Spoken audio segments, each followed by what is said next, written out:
Avaz aka, bu jo'xori popugini nimaga foydasi bor? Bu jo'xorini popligi o'zi arzimagan narsaga o'xshab ko'rinadi, juda ko'p narsaga davoda bu.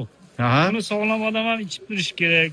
CD haydashga, jigar Aha. tozalashga, sariq kasal bo'lganlarga ham yaxshi bu. Aha. Jigarni toza qilib tashlaydi. Choyda singari bir bo'lagi mana shunchasini Aha. yarim litrlik kosa choynakka damlab turib 15 minut 10 minut tindirib turib, Aha. dokada suzib yuboriladimi, shunday ichilaveradi, farqi yo'q, toza narsa.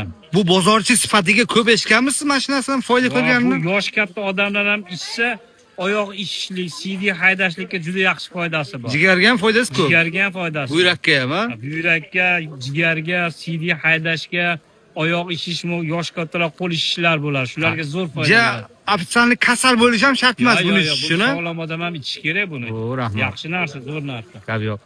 Bemalol kimga kerak bo'lsa, navoda topolmasa biz dastavkani qilib beraveramiz, a? Dastavkasi ham bor. Biz zirachidan so'rasa, hamma zirachilarda ham bor.